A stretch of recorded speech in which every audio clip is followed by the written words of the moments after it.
ഈ പുള്ളിക്ക് ഭൂമിയിലെ ജീവിതം മടുത്തെന്ന് തോന്നിക്കുന്ന, ഇനി നരകത്തിൽ പോയി ജീവിക്കണമെന്ന് ആഗ്രഹിക്കുന്നുണ്ടാവും. ചിലപ്പം ആ പുള്ളിയുടെ പുറകെ കാലൻ ചേട്ടൻ ബൈക്കും ഓട്ടിച്ച് ക്യാമറയിൽ വീഡിയോ ഷൂട്ട് ചെയ്ത് വരുന്നുണ്ടാകും. ഇവിടെ ഒരാൾക്ക് ഈച്ചയാണ് പെറ്റ്. ആളൊരു ചെറിയ സൈക്കോ ആണോ സംശയം.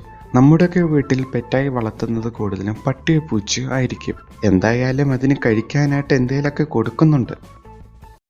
ഹായ്, അടിപൊളി കൂട. വെയിലുള്ളപ്പം കൊണ്ടുപോകാൻ പറ്റിയ കൂട. വെയിൽ കൊള്ളുന്നതൊന്നും വെളിയിൽ പോകില്ല, എല്ലാം ശരീരത്ത് കൊണ്ടോളാം. മഴയാണെങ്കിൽ കുഴപ്പമില്ലായിരുന്നു. നേഴ്സിന് ചെറുതായിട്ടൊന്ന് മാറിപ്പോയതാ. 2 പേർക്ക് കൊടുക്കേണ്ടിരുന്ന ട്രിപ്പ് ഇഞ്ചക്ഷൻ ഒരാൾക്ക് കൊടുത്തു. ഇനി അത് 2 പേർക്കും കൂടിയുള്ളത് ഒരാളുടെ ശരീരത്ത് കുത്തിവെച്ചാൽ മതിയോ? ആ ബസ്സിന്റെ അടുത്ത് നിൽക്കുന്ന ചെറുക്കൻ ചെയ്യുന്ന വേലത്തരം കണ്ടോണം. ഒന്നുമില്ല, ബസ്സിന്റെ വിൻഡോ ഇളകി തറയിൽ വീണെന്നേ ഉള്ളൂ, അല്ലാതെ ഒന്നും പറ്റിയില്ല. ആ വിരിവിരിപ്പ് അതങ്ങ് മാറിക്കിട്ടി. പില്ലറിന്റെ അത്രയും ഭാഗത്ത് കോൺക്രീറ്റ് ഇടാൻ മറന്നുപോയി കാണണം. ആ കോൺക്രീറ്റ് ചെയ്തവനെ കണ്ടിരുന്നെങ്കിൽ വലിയൊരു സമ്മാനം കൊടുക്കാമായിരുന്നു അവന്റെ മുതുകത്ത്.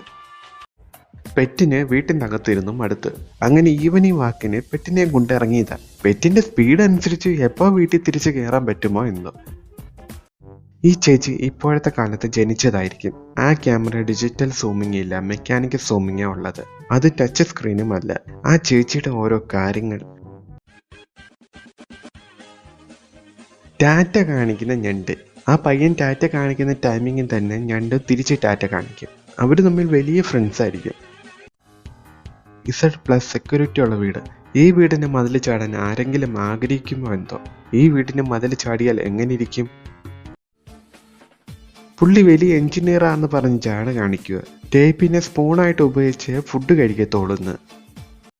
ഇത് കേരളത്തിലായിരുന്നെങ്കിൽ കേരളത്തിൽ NBD എന്ത് പേരിട്ട് ഈ മോഡിഫിക്കേഷനെ വിളിക്കും?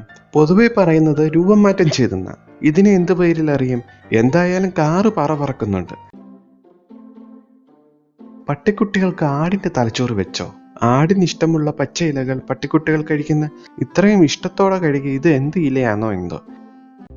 കാറുകളിൽ കൂടുതലും ഹൈറ്റ് കൂട്ടുന്നതും ഹൈറ്റ് കുറയ്ക്കുന്നതും മോഡിഫിക്കേഷൻ ചെയ്തേക്കുന്നത്. സൈക്കിളിന്റെ ഓണറിന് തോന്നി അത് നമ്മുടെ സൈക്കിളിലും ചെയ്യണം. അങ്ങനെ പുതിയ സൈക്കിൾ ഇറങ്ങി, ഷോർട്ട് പെഡലുള്ള സൈക്കിൾ. പട്ടിക്കുട്ടികൾ അവന്മാർ ഒരു കാൽ പൊക്കിയ മുള്ളാറുള്ളത്. ഇവൻ എല്ലാരും ചെയ്തു വരുന്ന ശീലം ഇവൻ ചെയ്യില്ല. അവന്റെ സ്റ്റൈലാണ്. എന്നാലും അവനെ കൊണ്ട് ഒക്കുന്ന കുരുത്തക്കേട് അവൻ ചെയ്തു കഴിഞ്ഞ്. ഒരു ഡേ മുന്നേ കോൺക്രീറ്റ് കഴിഞ്ഞ സ്ഥലമാണിത്.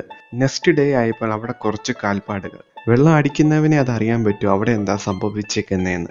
അത് നല്ല ഡീറ്റെയിൽ ആയി വിശദീകരിച്ചു കൊടുത്തു. മീനുകളെ പൊതുവെ വിരട്ടിയാൽ അത് പോകുന്നതാണ്. ഈ മീനെ വിരട്ടിയാൽ അത് പോകില്ല. പട്ടിക്കുട്ടികളുടെ സ്വഭാവമുള്ള മീൻ. പട്ടിക്കുട്ടികളെ വിരട്ടാൻ നിന്നാൽ അവർ വന്ന് കടിക്കാൻ നിൽക്കും. അതേപോലെ തന്നെ ഇതും. പാചകം അറിഞ്ഞുകൂടാത്തവർക്ക് വേണ്ടിയിട്ടുള്ളതാണ് ഈ കണ്ടുപിടുത്തം. എണ്ണയിലിട്ട് എന്തെങ്കിലും വറുത്തെടുക്കാൻ പേടിയുള്ളവർക്ക് ഈ ട്രിക്ക് ഉപയോഗിക്കാം. പാചകം അറിഞ്ഞുകൂടാത്തവർക്കും ആദ്യമായി പാചകം ചെയ്യുന്നവർക്കും ഈ ട്രിക്ക് ഉപയോഗിക്കാം. അപ്പന്മാരായിട്ട് ഉപയോഗിച്ചു കൊണ്ടുവരുന്ന ചാർജർ ആയിരിക്കും ഇത്. ഇനി ഇതിൽ കൊത്തിത്തയ്ച്ചു വെക്കാൻ വേറെ സ്ഥലം കാണില്ല. എന്നാലും ഒരു സമയത്ത് അതേ കാണുള്ളൂ ഒരു ആവശ്യത്തിന്. ഈ ചേച്ചിയുടെ കുക്കിംഗ് ഐഡിയ. ഇതെന്താ ഉണ്ടാക്കിയതെന്ന് എനിക്കറിയില്ല. അത് തിരിച്ചിട്ട് ചൂടാൻ കണ്ടെത്തിയ മാർഗം. ഈ ചേച്ചിയുടെ അടുത്ത് ചട്ടുകം കാണില്ലായിരിക്കും. ചട്ടുകം വന്നല്ലോ. എന്നാ പിന്നെ ഇതിട്ട് തിരിച്ചിട്ടാ പോരായിരുന്നോ? ചേച്ചിക്ക് എന്തോ കുഴപ്പമുണ്ട്.